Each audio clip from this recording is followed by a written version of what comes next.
Welcome to Crappens. Don't wait a week for a new video. Join our Patreon at the Crappens On Demand level for instant recap access. Link in description. Enjoy the show. Well, hello, and welcome to Crappy Hour Live. Alive. I'm Ronnie. That's Ben over there. Hi, Ben. Hi, how are you? Good. I'm having trouble figuring out lighting because it's a different time of day now, and it's going to be dark, so I need the yellow lighting. But now I look like I have jaundice. Wow, I would normally have a lot of sympathy for you, except for the fact that I'm broadcasting from my childhood bedroom, where I am basically in sepia tone at the moment, and so whatever lighting is going on in your place that's problematic, multiply it by 10 for me over here in Katona, New York. And as you can see, the bonnet is on the air conditioner. So, childhood home, it's good to be back. Good to see you, buddy. All right, everybody. Well, welcome to the show tonight. This is an episode we talk shit about Bravo news, okay? What kind of Bravo news you want to talk about today, Ben? I mean, there's so much good stuff. I feel like let's work our way up. Should we work our way up to that little video, or do you want to start off with that one? Let's start off with it. I think that'll be fun to start off with. Well, we talked about at one of our live shows this weekend. We talked about this video of Kyle being yelled at by a lady on the street with her little 3 dogs, which, of course, the dogs have little bows in them and everything. And we couldn't hear anything. But, of course, over the weekend, a second view of this whole thing came out. By the way, Kyle's version has not come out, even though Kyle was recording the whole thing. So someone else recorded this. In the LGBTQ plus community, we do not make people share their private videos. That was really devastating to me. So someone else recorded this interaction, and they were from a different angle, and they were closer, and they definitely picked up some of the audio. So I just, yes. I just want to say before you press play on that, just to remind people, for people who didn't listen to the Beverly Hills Live in Boston recap, we did discuss this, as Ben said, and we had some predictions on what was being said in this video. We both agreed that this was one sturdy woman who I would not fuck with. Listen, I'm not going to pull out my phone around this woman. I'm going to tell you that right now. Ever. Not to even talk to anybody, because I'd be terrified that her energy would seep into the phone. But this sturdy lady, my prediction was she talked like this. You want to fuck with me, bitch? You want to fuck with me? Okay, that was my prediction. And I'm just putting that out there to remind everyone that I'm a very psychic gay. Okay? Right. I've heard her voice, so I can't remember what I thought it sounded like, but when I heard her voice, it was exactly what I thought it would sound like, if that makes sense. You know, basically something in the Vicky Gunvalson range. Okay, so here we go. I'm going to add it to the stage. And you don't have no common sense to walk up to the people in California crazy about their dogs.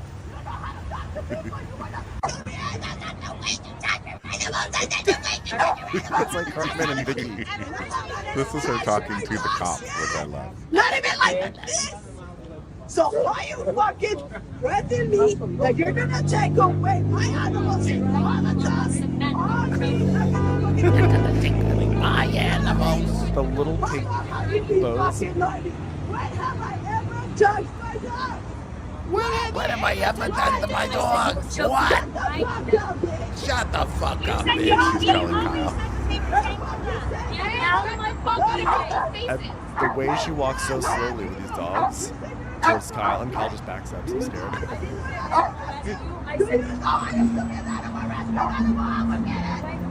Oh, coming up in Kyle's face.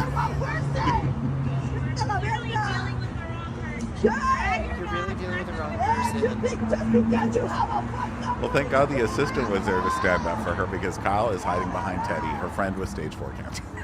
Yes. Kyle. Just because you fuck your own dog doesn't mean that I'm a black motherfucking. Oh wow. She just said, just because you fuck your own dogs doesn't mean you can fuck with them. Shut the fuck up! Why am I not like a wild animal?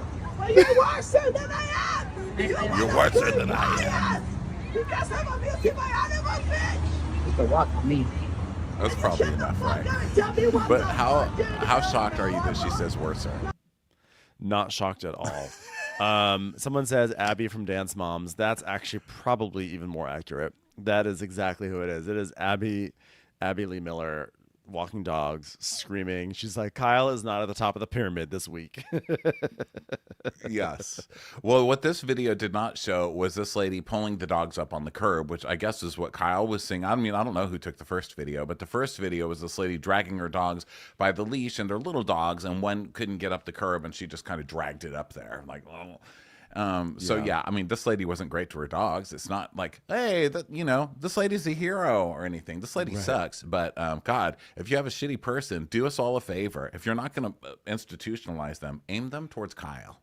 Yeah. That's And it's my just funny request. because why is Kyle still dealing with, like, why is she still recording this woman and talking to her? Just keep walking. Like, why would you, like, if this woman is obviously going to have an explosive reaction, you're a celebrity, just keep it moving. But instead that Kyle, like, busts out her camera and antagonizes her more and then hides behind Teddy and her assistant.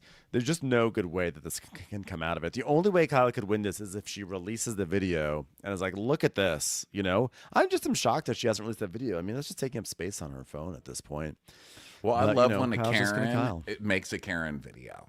It's like Yeah. Karen on Karen, which I like. It's a death match. What do they call it? It's a cage match. It's a Karen cage match, because Yeah. you've got Karen Kyle Dome. thinking she's making a video of a Karen, but Kyle's being a Karen by making the video. Yeah, it's kind of like this, it's like a vortex. It's like a Mobius strip of Karen, right? Yeah. So I don't know what that means, but I'm going to go with it. So it's like an infinity in loop. some other news, let's see here. Kyle, speaking of Kyle is also in the Lincoln Lawyer season 4, which means that is the 4th season in a row. I will not be watching that show. So congrats, though. That's cool. I did see some of that because my parents visited. So of course my dad was like, Lincoln Lawyer it is. So they watched all of it. And my friend was in it, so I was happy to, 2 of my friends were in it. So I was happy to support, but I don't think I would have naturally supported without my parents being there. Yeah. I hope they make Kyle's lines like Kyle. Like, what are you talking about? Ma'am, we caught you breaking into a house. You broke into a house. What about that time you ignored me at lunch? I hope they make her like a meth queen or something like that. Like she has to answer the door being like, things are like really hard right now. Like, you want to come in? You want to have something to eat? What do you want? What do you want? Kim will now be that I so say that- upset. I was like, now that I say that out loud, that may come too close to home. Maybe not a great choice. Because Kim's done that work already in Black Snake Moan. So Kyle better not steal her work. Yeah. And yet that's exactly how Kyle would operate. 100%.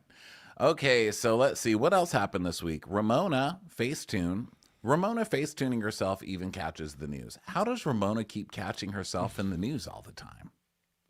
Well, listen, the Housewives face-tuning themselves is nothing new. We saw Gina Keogh do it excessively not so long ago where her daughter had to be like, Mom, stop it. But what was so fun with Ramona is that she face-tuned herself so aggressively that she actually looks like she's 12. And she's like next to these guys. And then Ramona keeps on giving up answers as to like what happened. She's like, you know what? The first caption was like, you know what? Just another great night in Palm Beach, okay? Just me hanging out with Stephen La Rochelle and Mo Kanathanani. But then like people are like, Ramona, and she's like, no, I didn't even do anything to it. I didn't even touch it. Just the beautiful gays who took the photo did this to me. I don't know. I don't understand anything, okay? This is no filter. I don't know how. You know what? Thanks for gorgeous gay guys. But I don't think the gay guys are face-tuned, which cracks me up because we know how to be when we're with a Real Housewife. Like, we've never face-tuned ourselves, but I think we've had to face-tune a housewife. They've requested it, Yeah, always. But this is like, I mean, I feel like sometimes it feels like the people who are like most in need of face tuning are the ones who are least capable of using it. And it's like we're just seeing it. Like Adrienne Maloof had a moment also recently where she kind of like reduced her face into looking like the Zoloft ball. And it's just, I think it's just Ramona acting like she definitely did not do this. She definitely did not face tune herself into like a little girl face. Like this is just something that was done to her. Oh, well, okay. You know Not my what? fault. I was attacked by Facetune. That's it. And then Facetune responded to her response and said, why are we dragged into this? Which I like. I like that Facebook gets messy on all of these. You would think that Real Housewives would be better with Facetune than they are. I mean, Kim Zolciak is still making half of buildings disappear behind her because she's like pulling herself in so much. The squiggles. And then, all the buildings are hourglass shaped. And then Kenya Moore released her new YouTube image because she's doing like her own YouTube confessionals, I guess, or she's doing something. I don't know. I haven't watched it. But she's doing something on YouTube and released a new photo, and she's got an extra finger on there. Like, were you thinning out your hands? Like, are we getting to that point where we're like, you know what? I need to Facetune my hands. My hands are really having a fat day, guys. A lot of sodium. Facetune them. It's just like when plastic surgery just sort of like showed up on the block, people just went wild with it. And you just have to let the science develop a little bit. And so people are just so desperate that they just hit the Facetune and they go to the max, you know, and I think what happens is that when you do it, you have like it's like a slippery slope. So you have your face and you do one little adjustment on it and you're like, oh, that's fun. It's like a fun little tweak. And then you like go like a little bit further just to see what it'll look like. And you're like, well, that looks ridiculous. So then you go back to the one that you just tweaked, and then the tweaked one looks kind of boring now. So like, well, maybe a little bit more. So now you go to the one that used to look ridiculous, but now that looks nice compared to what used to be there. And you just keep on doing it, and then suddenly you turn around. What happens? And you're a blurry thumbprint. It's a gateway drug. It's like marijuana leads to heroin, as they used to tell us growing up. Or how it's like gayness, you know, like you accept being gay, and then suddenly you're allowing people to marry goats. You know, it's just like a sliding scale. Or like Botox. Look, I started Botox and then I did it to the point where I was like, oh, I'm just going to get a shot or two. I did it to the, wait, can you see him in this? You see this little horn coming out? My Botox horn, because my muscles in my face don't know what to do. So I have two Botox horns now. You see, it's just it's a slippery slope, guys. It's a slippery slope. You do one line of cocaine, before you know it, you're snorting gay goats and you have horns. It's just what's going to happen, okay? You know what? That's right. Because Watch yourself. This is what happens with like gorgeous gay men, okay? That's it. It's gorgeous gay people. It's homosexuals. So Bethenny has had a big week in the news, in the Bravo sphere. First, she got into a fight with Gia because she's like, what? And another person like wasting their money? I mean, Gia, what? You're not going to be a lawyer? Like, what the hell? Your parents need you, or whatever she said to Gia. That's not a quote. It's just told Gia to pay her taxes, I believe. Right? She said to pay her taxes. Well, they started getting into it because then Gia had a video where she was like, you know what? I'm going to say this to Bethenny. I hope that TikTok $1,000 was worth it to attack a family. Okay? I hope it was worth it. So now Bethenny is shooting back. Yeah. This is classic Gia, by the way, or classic Judice. That, you know, Gia is going to throw the family thing, you know, front and center to shield herself. And you know what? We're not going to deal with it. We don't care. We're not going to. So Bethenny fires back, and she's of course like, oh, really? Huh?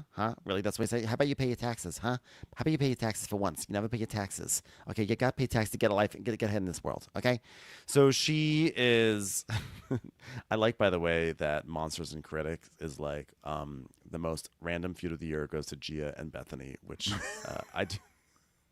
I do think that's true. Anyway, Gia thinks that she's doing something by coming for Bethenny, but Bethenny, of course, is going to destroy her. And Bethenny's like, you know what?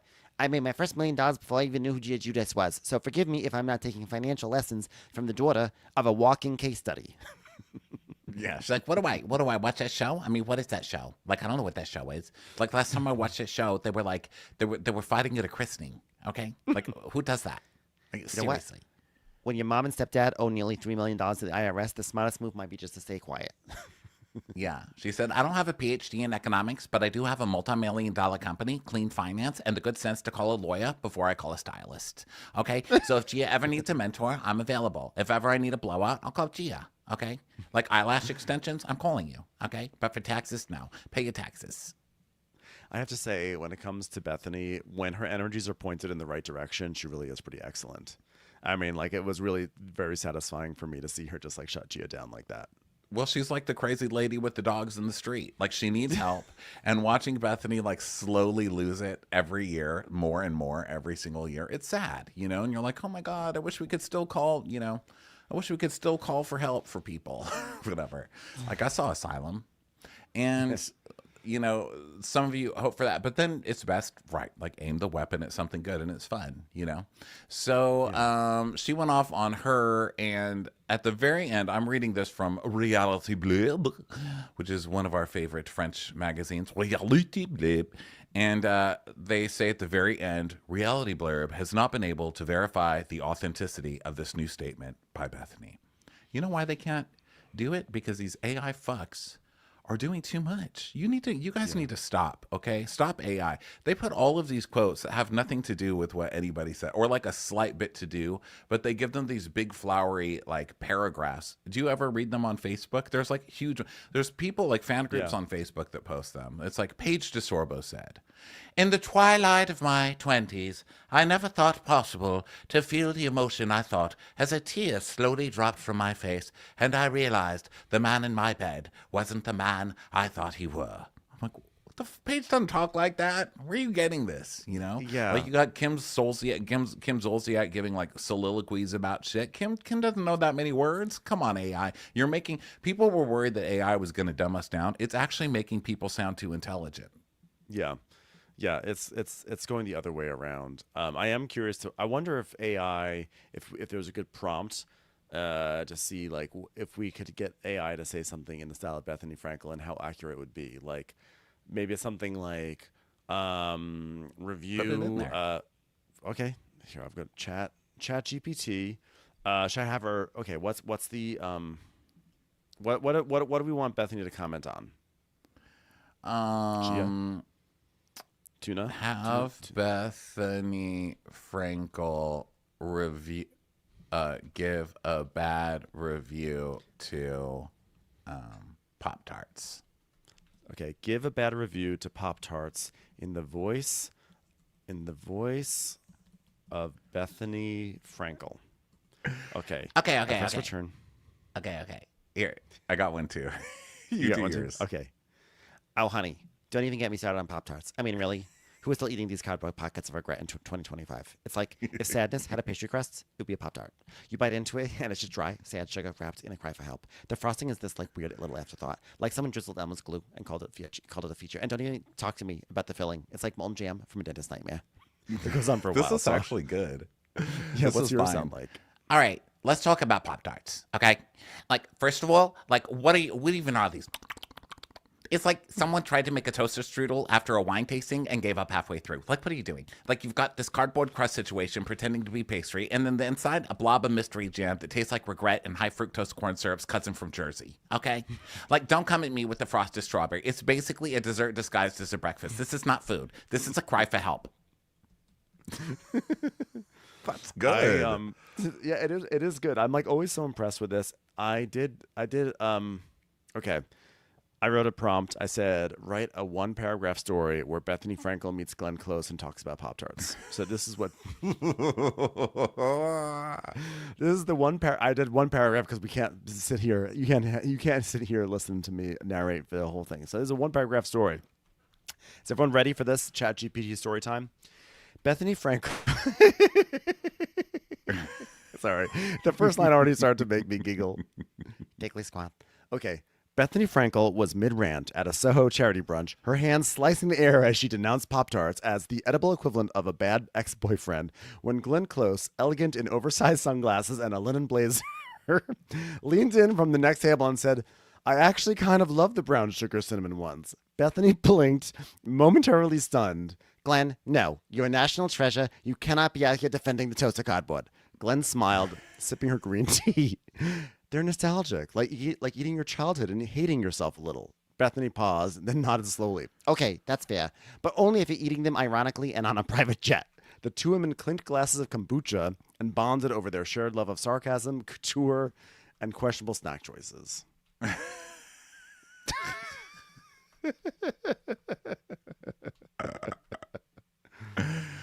Okay, I said, tell me Bethenny Frankel's opinion about Lexi Wood and Jesse Solomon's affair.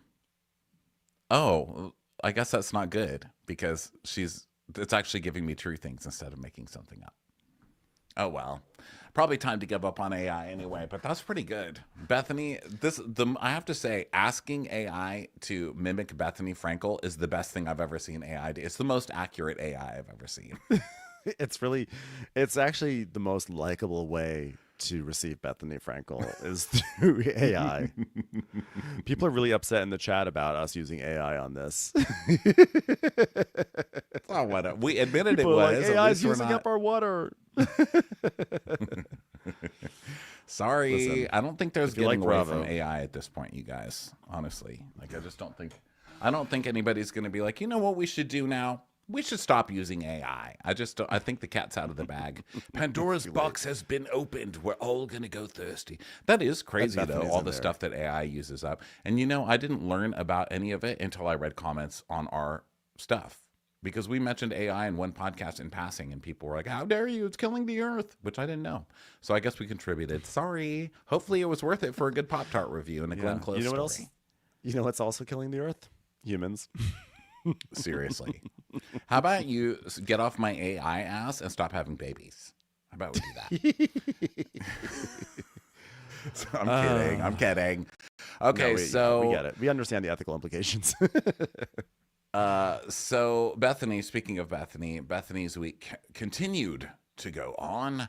This is information I am getting mostly from Vanderpod Recaps over on Instagram, who we all know I read religiously. Love her work.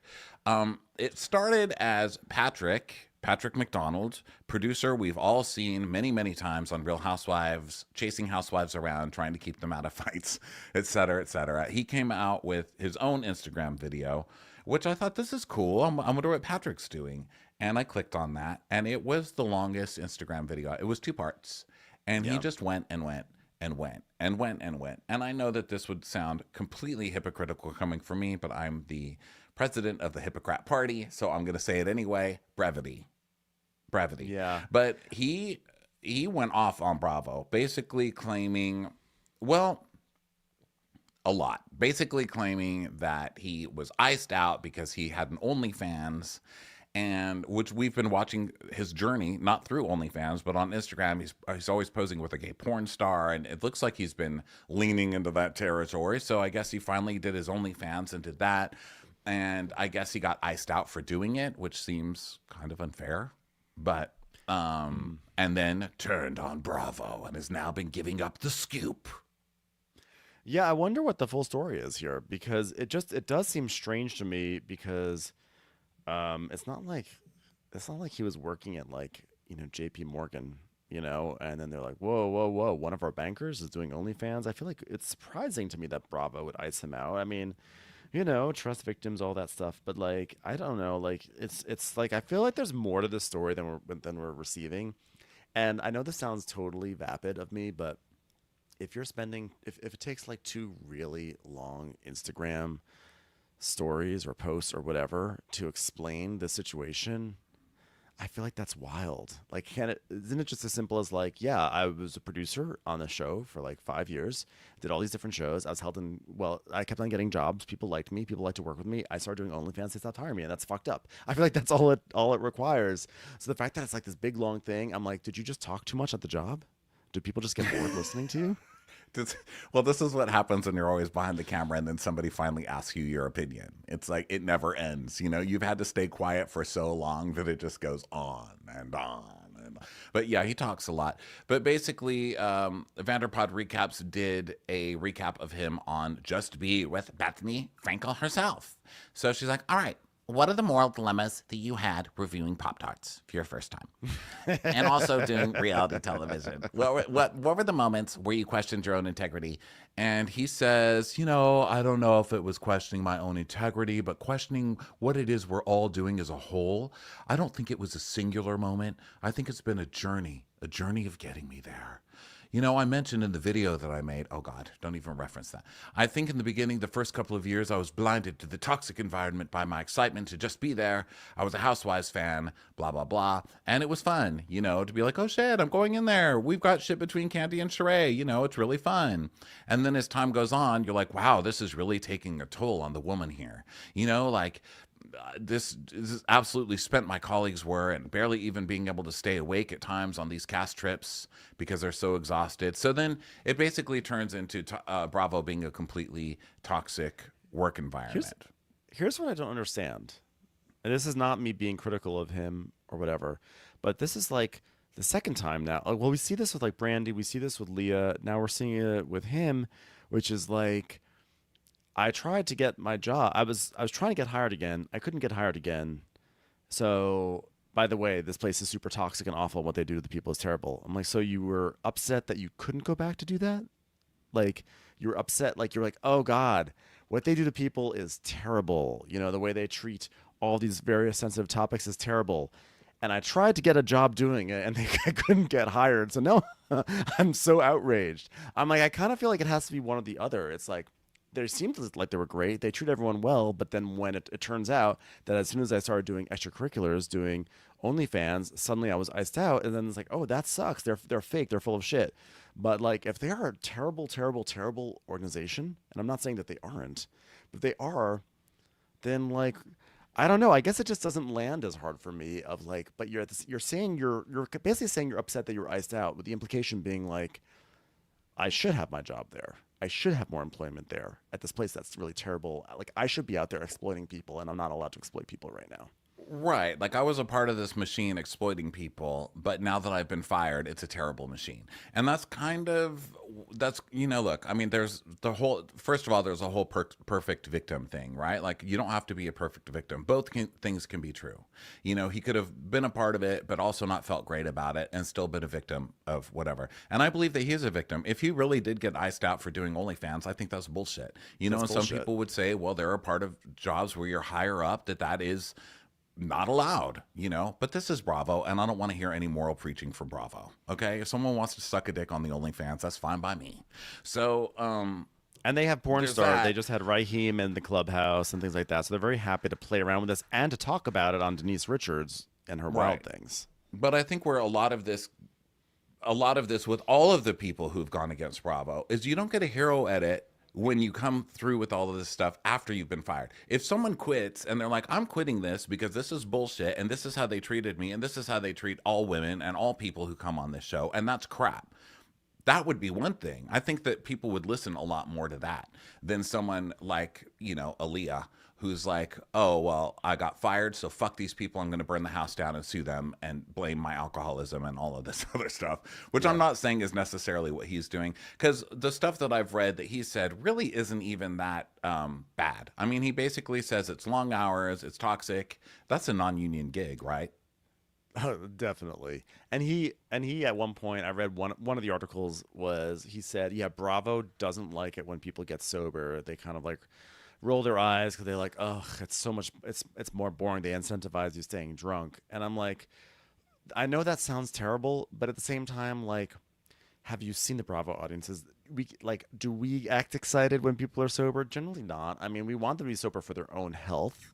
But like, we're like, we can't, like, I just don't think it's like a bombshell that like, oh, this person who was like wildly entertaining whenever they got drunk, they've decided that they're going to become sober and they're not going to go out as much and they're going to go to sleep early. Like, I kind of get it if an executive is like, oh well, that's good for them, kind of bad for us. Like, I get it. Like, I just feel like that's not a super strong point. Like, you know, still got to make a show. So he goes into the Rachel / Raquel stuff from Vanderpump Rules, and he was a producer on her last 2 seasons. And so he's talking about how he did the last season, and they're trying to make her a big hero, stepping away from James and all that stuff. And then Scandival happened. The Vanderskull, I was going to call it. The Scandival thing happens. And he's like, you know, like, I understand this was a very upsetting thing, and I have empathy for what Ariana went through on that show and all the pain she experienced, absolutely. But Ariana had the entire world rallying around her, you know? So in that moment, that's a lot of support, and that kind of can soften the blow of this really painful experience. But then on the flip side, you have Rachel and Tom Sandoval, who are suddenly like the most hated people in America. And so for weeks, you're building up to this, like, amping it up, this vitriol towards them. And then we get to this reunion where they specifically get Rachel annihilated, you know? So I spent that entire day with her, which we saw, you know, on the show. He was featured a lot on that reunion. And he's like, we weren't filming when all that happened, so I hadn't seen her in a minute. So we were catching up, and I could only imagine what she felt like that day. Being slut shamed by the entire world is something I don't think many people can understand. I get that too. And I mean, look, we felt a little, I mean, I felt empathy or sympathy, I guess I should say, for Raquel that whole season because they were being so mean to her. Yeah. That whole, especially KT, was being so evil to her that whole season. And then when the scandal stuff happened, it was like, okay, it's justified. So let's fuck her up. And I felt for that because she's a young person. But I would just like to correct, she's not really being slut shamed. She was being like having an affair with your best friend shamed. You know, she was Yeah. being like shamed for betraying the person who kind of kept her on that show by being one of the only people who would shoot with her and bring her into group scenes and stuff like that. So Yeah, I do think that there was a good amount of like people were angry at Raquel, but I think it's like you said, I think it was more grounded in the fact that like Ariana had taken her in and had always propped her up and had rallied for her, and then Raquel went and was sleeping with Sandoval, which just felt extremely cruel. But I think we all saw that this was not a this was a fragile person, and I think that like as much as we sort of like relish in the craziness of Scandival, there was always a fear that like this is a woman who may break, and that's very scary. And I think that like like that was I think that like, a lot of listeners felt that way. I mean, there were or viewers of Vanderpump Rules felt that way. There were definitely some people who were very harsh and cruel, but I think that like we saved most of our vitriol really for Tom Sandoval. I would hope looking back that that's true. oh, not in that reunion. She got plenty of it from, Katie and Ariana, like, and everyone really, Lala, and everybody on that show was like really going hard for her in that show, which I can understand to a degree. But as he points out here, he says, so we're all day, and first of all, she had to sit in the green room and watch it. She had to watch. So what them did he want trashing Bravo? her all I guess my fucking question day. is, And then yeah. he says, well, let me read what he says. So he says, I'm sorry, but to be called subhuman and be told that you should be fucked by a cheese grater, like on national television, I think that's pretty unacceptable and disgusting. But, like 10 years from now, when we look back and watch that, I think people will look at that with a different set of eyes. Probably. I don't know. Yeah, probably. I don't. I guess my question is, this is Bravo's. Like, how is it Bravo's fault? I guess is what I'm saying. This is more of like the fault of people who are maybe more depraved. Like people, maybe because Bravo put these people on TV. I guess. Well, I think just letting it go that much. But I mean, he's not necessarily saying it's Bravo's fault. I think he's talking about any moral objections he had while he was doing it. Like, when did he ever feel moral objections in what he was doing? I think was the initial question. He just talks a lot, so it's like pages of his answer. But it's pretty interesting hearing the backstage stuff, And Bethenny says, so what responsibility do you think Andy and Lisa have? Because Andy's a figurehead at the network, and he used to be a producer, and he's a figurehead. And then he and Lisa Vanderpump, who's an executive producer, like, what responsibility do they hold, And also, in asking her about her meds, and then, wait, asking her about her meds, hold on, it just cut off. Blah, blah, blah, blah, blah. It's like someone's bleeding on the side of the road and no one said anything. So does anyone bear that responsibility, or do they all bear that responsibility? I mean, not a bad question. I mean, Andy had a one-on-one. Andy had a one-on-one with Raquel, and I actually do think that Andy was trying to create a safe space for Raquel with her one-on-one, etc. I mean, not I a don't bad know. question from Bethenny, but we just recapped a classic episode of New York where Bethenny eviscerates Countess Luann and calls her a slut and a whore and everything else under the sun, literally for an entire hour. Like, it never stopped. It never fucking stopped. And that was how she rolled. So I think out of all of this, my takeaway is still like Bethenny, of all people, to be coming against it is just like, what? Have you seen yourself on the television, man? Bethenny is exploiting Raquel as much as anyone at Bravo exploited Raquel. Raquel in many ways was chewed up and spat out by the machine. She did some of the chewing herself, and that's not me trying to be risque. Like, she literally, I'm saying that she wasn't like an totally innocent victim. She was an active participant of this scandal. But Bethenny had then swooped right in and was happy to put Raquel front and center and squeeze that lemon for all its juice. and use that for her podcast network. So, to me, Bethenny is complicit, not to the same degree, but like she's happy. Like when Raquel, I think we all recognize after Scandival happened, if we're really concerned about Raquel's mental health and we're concerned about her and how her well-being is, the best thing for her is to move out of this entire space. And I think for Bethenny to sort of bring her back on and be like, no, now she's going to have her side. It's like, just let it end, let it die. And I think that Bethenny is she's Instead also of exploited the profiting whole for situation. from it. Yeah.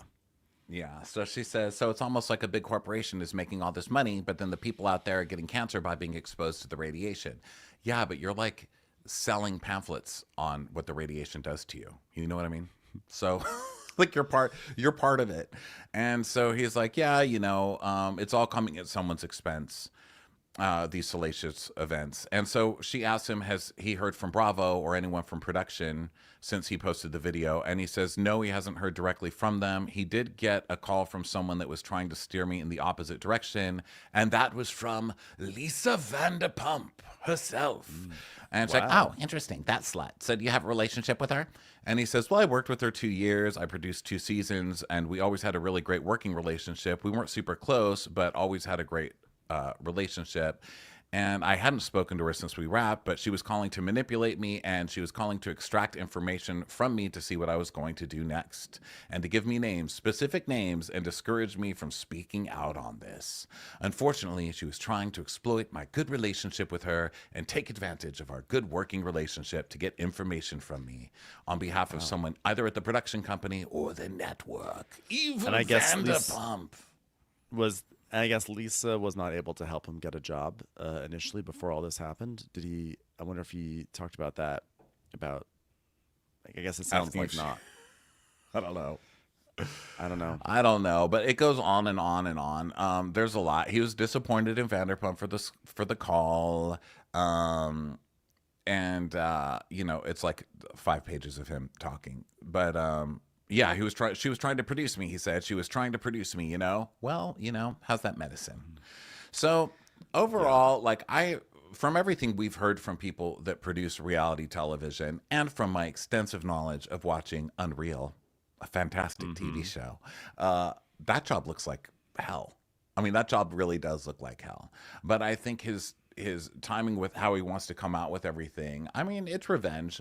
But I guess, I'll talk the most shit about a job after I've been fired too, right? So maybe isn't that natural?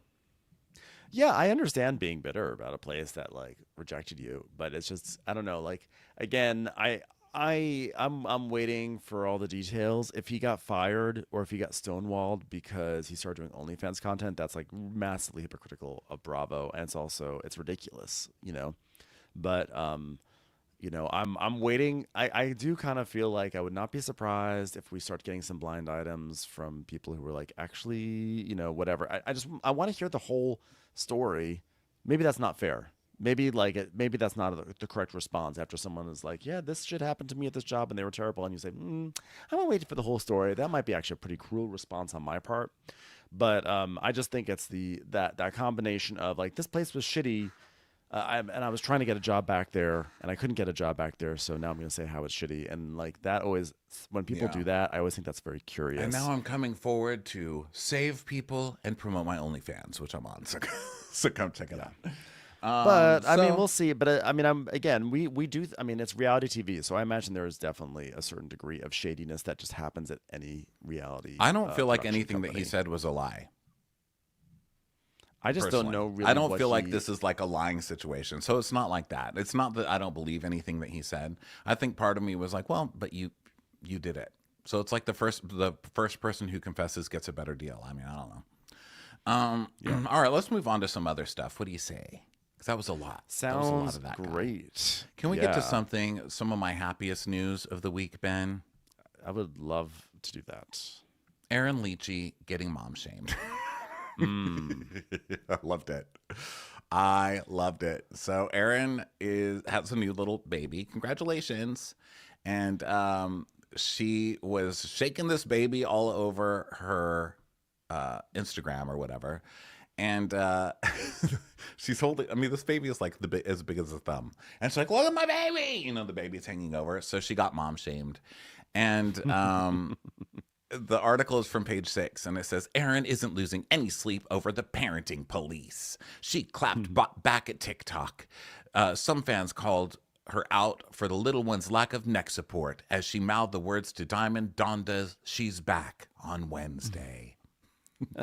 The pictures on this are just so hilarious because you do really see this poor little baby's head like just dangling off the side of her arm, and she's like, "Hey yo!" Like this is kind of giving me like flashbacks to Whitney on Secret Lives of Mormon Wives doing that TikTok dance for whatever the illness her baby had in like the intensive care unit. I forget what it's called, but it's like one of those things where you're like, could you pay attention to that child for a second, please, ma'am? So somebody said, "What about the baby's neck support?" And Lychee replied, "It looks worse than it is, promise, LOL." So I love that's her clapping back. And she also said that haters should stop. And I read a lot of the comments on this and was cracking up just because I love reading like mom fights and stuff. And I swear to God, my mother was in there because someone said, "Oh God, babies are made of jelly. Who cares? Baby's fine." Cavemen True, had I mean- babies. When you think about what babies went through for all those decades before modern takes on neck support came around, babies were like flung around on lassos and strapped to the side of a horse. My mom actually said that one time. I was like, there were certain things as a baby. Like, I remember you sitting me on the ironing board while you were on the phone chain smoking inside the house. And she went, "Ronnie, cavemen had babies. Okay? Do you think that was safe? They didn't have cribs. They didn't have high chairs. They didn't have mushy fucking food for you. Okay? They squatted out. The baby fell on a rock. Okay? Was that safe? People survived." Like, all right, well, So good you will point. sit on that ironing board. RSV. Thank you, Nikia. RSV is what Whitney's baby had. Yeah, it is hilarious. Well, my hope from this is that Erin says, well, due to the staggering amount of criticism that I faced when I had a totally benign video of me making a martini with my baby, I have decided I shall no longer put my baby on the internet. And that's what I hope she says, because then it's just one less baby video we have to watch on Instagram. That's all you want out of this whole Let's thing. just shame the baby off the gram. Did we mention a couple of Southern Charm things? I think we mentioned that Leva was leaving last time, and we actually got a message from Leva that was like, excuse me, you guys, why am I hearing that you're telling everybody that I was fired from Southern Charm? That is absolutely not true. And I said, well, because we just kind of assumed you were. I mean, most people who leave Bravo are fired from Bravo. I mean, we didn't say we had news about it. That was our guess. And she said, I'm not reading the actual message, but she said, I wasn't fired. I just got sick of like being the nag of that show. It's really a buzzkill. And I was like, oh, well, that's great. Okay. Well, because that must be a buzz. It's a buzzkill for me. So it's cool that that's actually what she saw. But I told her we would correct it on the show. So there you have it. I've been corrected. And now Taylor has left. And she leaves a very long Patrick McDonald inspired message. I'm like, girl, this needed to be a sentence. You know what I mean? yeah, like everything else you say, it could have just been a few monosyllabic words and like a sigh. But she says, "Hi everyone, a bittersweet announcement, but after a lot of conversations and thought this past year, it is with a heavy but peaceful heart to announce that I will be stepping away from Southern Charm next year." I'm exhausted, and that's just a part of it. And it does not get more interesting from there. It's not like it started off slow and then it gets better. You know, like some movies or whatever. It's just bad. It's bad the whole way through. Yeah. So bye. She talks. Yeah, she's been. I can't believe she's been on the show for 5 years, or she's been around for 5 years. But yeah, she's done.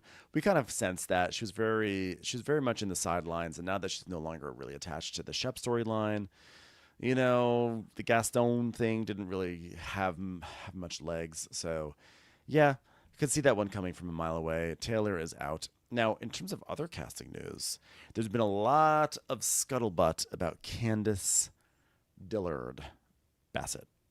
Candace Dillard Bassett. Candace Dillard Bassett. Well, first of all, it was so interesting. I was out and about with the lovely Christina Ariel from Critical Role and other places, and she tapped me on the shoulder when we were out and about singing karaoke, no less.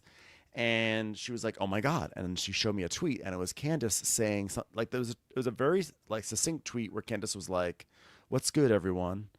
And then Christina turned to me and said, "Does this mean that Candace is coming back to Real Housewives of Potomac?" Now, I personally was just like, I think she's just saying hi, but people started speculating immediately, like Candace is coming back. Candace is coming back. Well, I didn't think much of it, and then a week later, Candace posted a photo on Twitter of her at NBC Universal. It looked like she had just signed something. So now the speculation is running in two different directions. Either she's going to be on the Traders, which I think it's too early to sign those contracts for the Traders. I think that's going to be like in August, or I don't know. It's too early. The other speculation that is really gaining some legs is that Candace is in and Mia is out on Potomac. We don't know if it's true. I guess Candace was also seen filming with the Potomac cast a little bit, but people are really speculating that Candace is back on the show. What do you think, Ronnie? I don't think they're filming, are they? I haven't heard that they're back in. Not that that means anything. I don't have like a solid old queen in a bar on that one, but I haven't heard that they're back shooting yet. I heard that was kind of on hold to see what happens with Karen, even though Karen has a long sentence. But look at Jen Shaw; she's going to be out probably in 5 minutes. So who knows? Someone said not too early. They just finished Traders casting, which would actually line up with what you're saying. Okay, so maybe she could be going on the Traders, I suppose. But she definitely took a photo. Like, I've seen the photo. I'm sure you saw it too, of her standing there like with the big peacock behind her. So she's definitely going to be doing something in the universe. We just don't really know what it is. And I don't know. I think I could see Traders being the more realistic thing, just because Candace and Giselle had a really deep and bitter feud. So deep and bitter, it seems like I don't know if they could ever get past it. What do you think it's more likely she did Traders or Potomac, or neither? I don't know. I mean, she'll probably do Traders. I don't know. I wouldn't be surprised if they brought her back to Potomac. I don't really care. I've had a nice year off though. Okay. All right. Well, let's move on. I know that's not a great answer. Like, I don't care, but I don't really care about Candace news. I don't. I think it would be fun to watch her on the Traders, though. I would rather watch her on the Traders in kind of a new situation, because I think her personality can be really fun and funny in certain situations. Like, she had a lot of enjoyable time on Real Housewives of Potomac. It just got to be so much, and it wasn't necessarily her fault. I think it was like a group effort to make it that much. So I don't know that I want to see them try that again, but Traders would be fun. I'd love her to read a few new people. That would be interesting. So I guess I do care. I care enough to make that much of a statement. The other thing that people are speculating is that Mia has officially moved to Atlanta to be with Ink, her best friend. And we know that she'd commented on some Instagrams like, "Oh, I think I'm ready to be part of this Atlanta cast." Wink.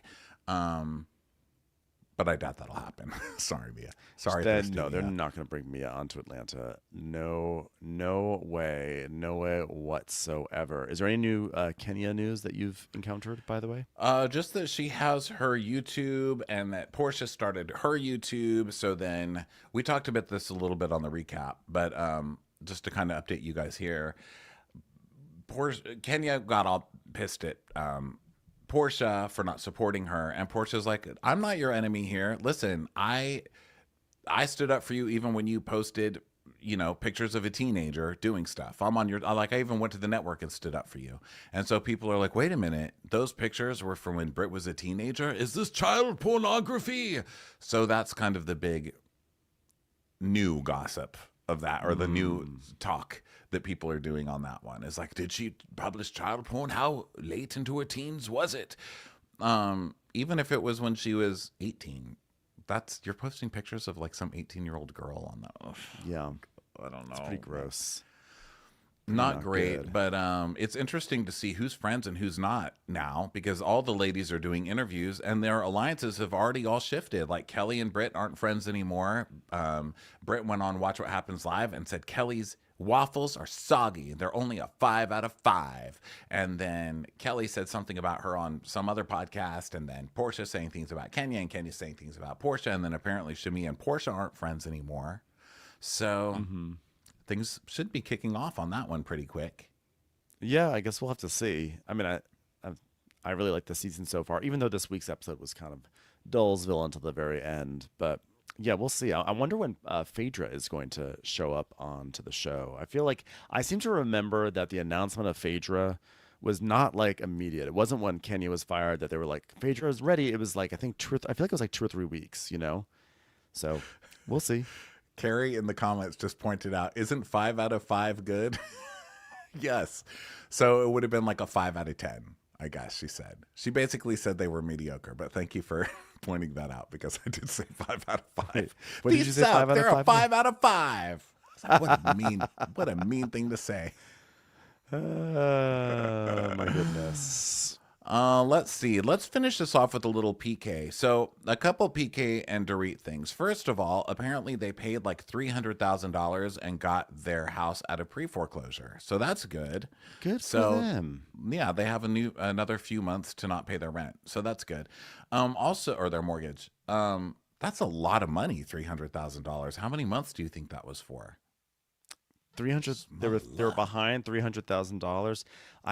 If their rental. Wait, if I have to imagine they have like some sort of 4-figure. I imagine they have a 4-figure payment on that house monthly, right? So $300,000 that's a good amount of months to not be paying, I have to say. Yeah, it sounds like a lot of months. But anyway, they paid it off. And then PK, when the reunion was airing, now look, I don't think Dorit's being horrible to PK in this reunion. I think she's being pretty nice. I mean, and correct me if I'm wrong, because I probably am. I usually am. But isn't Dorit just being like, this stuff sucks with PK, but I kind of want him back? Like, isn't she kind of hinting that none of this is her choice and all of this? I thought she's not being that mean. Now, during the season, calling him an alcoholic and all of that wasn't very nice. A severe alcoholic. But I don't think she's like really trash talking him that much.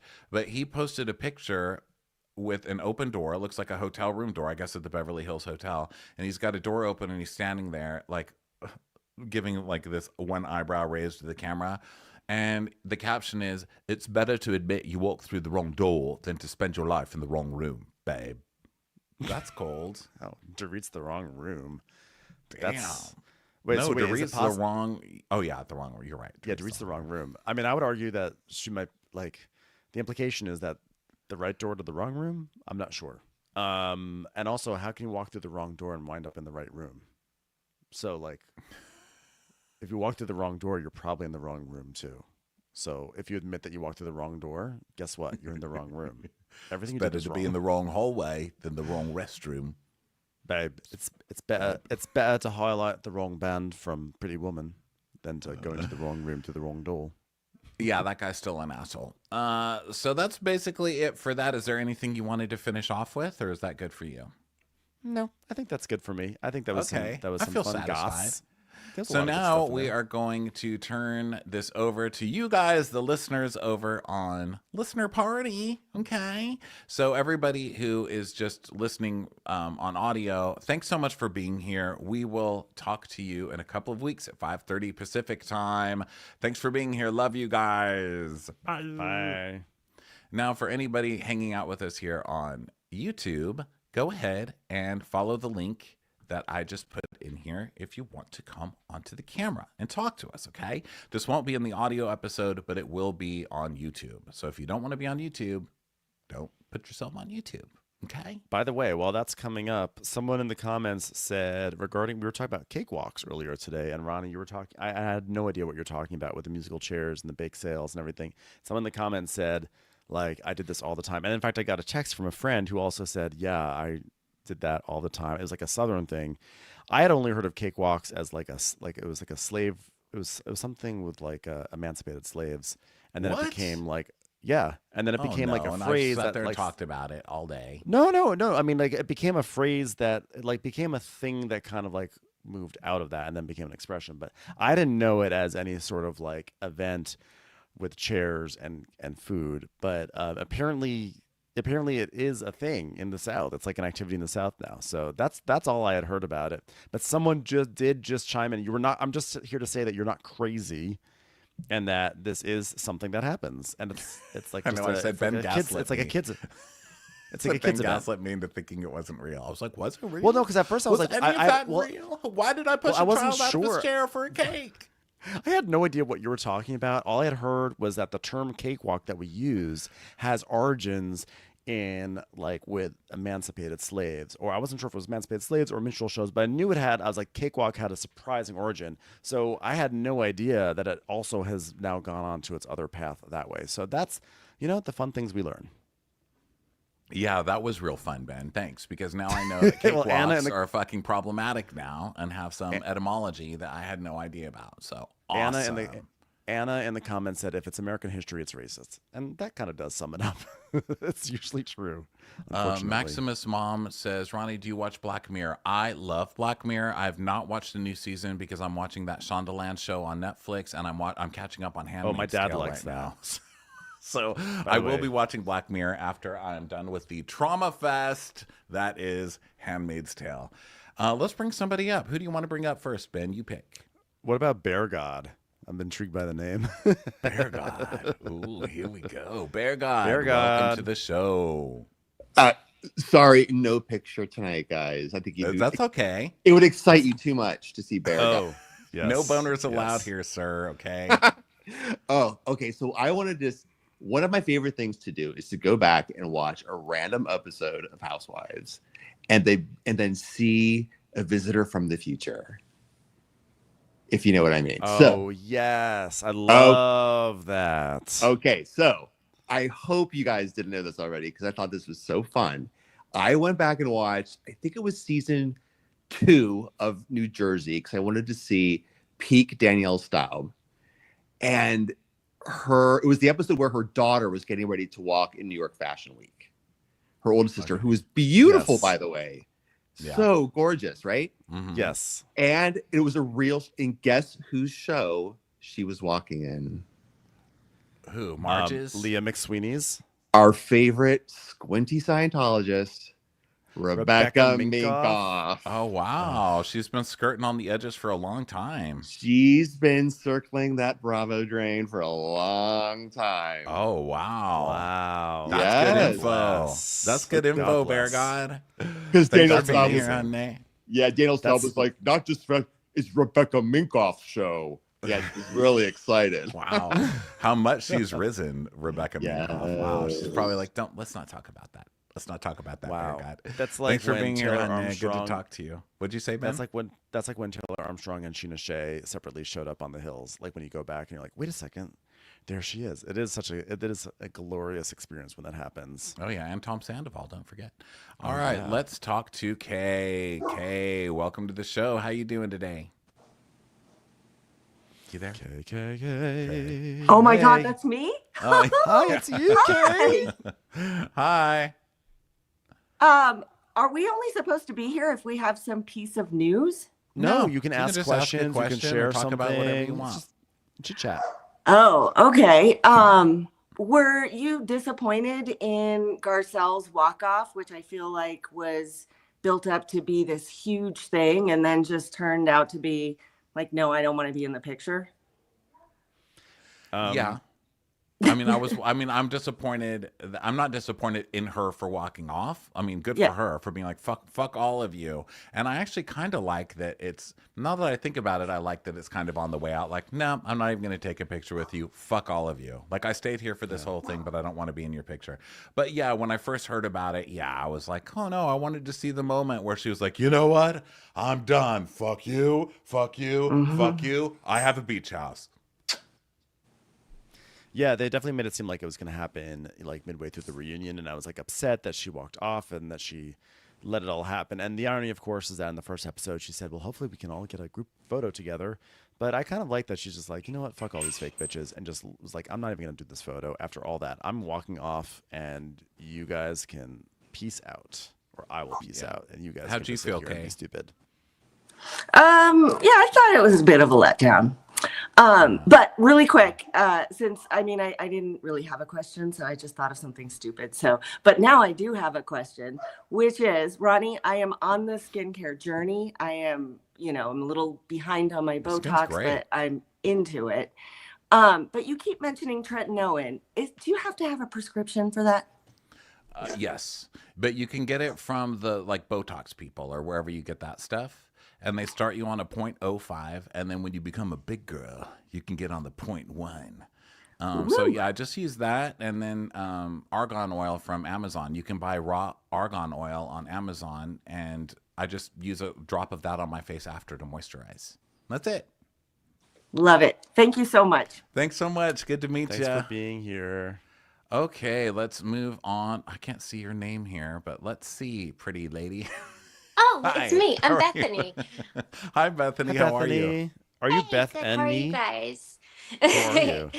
I'm so excited to be on here. I was so bummed I missed y'all in Atlanta, but I'll come next time. So, Yeah, we'll be back. yeah, I wanted to talk about the reunion, the Beverly Hills reunion, and I just saw the clip about Garcelle, and I completely agree that like I kind of like that they can't say, oh, she walked off and didn't finish and criticize her like they did like Vanderpump and stuff. Uh, because she stayed for the whole thing, but she was like, no, I'm not doing Right. anything extra. So I kind of do like that. Although I wish she had told them all to fuck off and told them like exactly how she feels.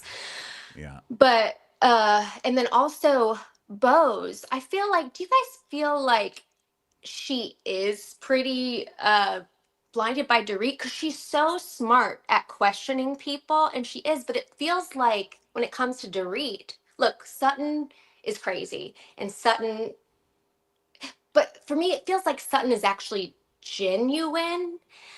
Whereas Dorit, it feels more like BS. Like you were trying to be mean when you said the thing about the alcoholic drink or whatever, and she called you a bitch because she was hurt. Like, what's the big deal? How is that intending? I don't know. I just feel like, why is Bose not seeing Dorit? I have a hot take on this one, which is Oh that yeah, I think that Dorit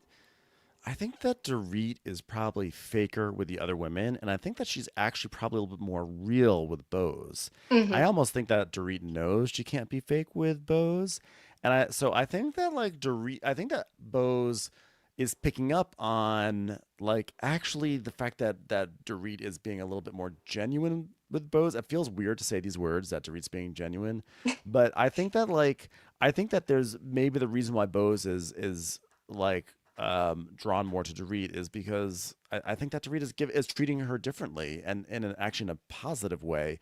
And to be fair, like Sutton, if you just met Sutton, we all love Sutton. We think Sutton's amazing and she's hilarious. But honestly, she she's makes it like so kind of much like a mean worse. lady from the South, you know? Yeah, she's an asshole. Also, I Yeah. think that Bose is pretty good at calling out Dorit when she's wrong. She doesn't necessarily do it in front of everybody all the time, but she'll tell her, like, no, like that time where Sutton apologized and Dorit wouldn't take it. And she's like, but she's apologizing. That's exactly what you want. That's Take the true. fucking Yeah. apology. So I think it's okay. And also, no one is nice to the new housewives. And I think it goes a long way when someone's like, do you want to go have lunch? Yeah, You know? yeah. When So I was Kyle's just not thinking going of to the do reunion. it. I have the shortest memory. I'm like, well, you did this last reunion, so who cares what you did the rest of your life? This is who you are now to me. Yeah. Yeah, that's how we But yeah, roll that's with a these good shows, point. huh? But thanks for Yeah, being. no, I I mean, think and Thank thanks for. I don't know why I you. said but. Thank you for being here, Bethany. Good to Yeah. Thanks, talk to Bethany. you. I do want to say, Colleen, hey, Colleen, what's going on? Colleen made it the amazing van at our Boston show, but Colleen actually has a really good question right here, which is, how does Bose, the successful business CFO, not see through all of Dorit and PK's grifter BS? I think that's a really strong question, and that totally undermines everything I say, not in a bad way, but like, you know, I do feel like I see from Dorit a sort of a more of like a sort of a different spark with her when she's with Bose, but I am surprised that Bose is not like, these people are shady, and that is weird. Maybe Bose just hasn't done her homework, or I don't know. I cannot reconcile that. I think she probably does know. She's not an idiot. I'm sure she's read everything about everybody. You know, I'm sure she's done her research and she knows that they're shady. I think that probably it's a strategic choice to not really care, because if you're friends with someone, you're not going to start calling them out on all that kind of shit on the show. And also, she doesn't have any other really strong friendships. I don't know. Like, I watched the show and I don't know that she would really be friends with any of these people. Really? Do you? I mean, I think she's probably a little too intelligent to be friends with most of the people on this show. That's And kind of in a different place. And so I think she's looking at it like, I'm here to promote my stuff. I'm here to be myself on the show, and I'm going to need someone to hang out with. So it might as well be this one over the rest of them, you know? That's kind of how I'm looking at it. But Yeah, well, BW in the comments says, I stay out of my friend's money. And maybe Bose has that mindset. She's like, whatever. yeah, And Maria in the comments says, I still don't know why the wallet comment is worse than Dorit calling someone the C word. And I also agree with that. yeah, well, I don't know. But there you have it, everybody. That has been Crappy Hour. It's been super fun. I'm sorry to all the people in the video chat that we didn't get to. We'll try next time, you guys. Thanks so much for being here. We will talk to you in a couple of weeks. And thanks for all these fabulous comments. It's been great to read you guys all night. Mwah! Talk to you next time. Bye. Bye.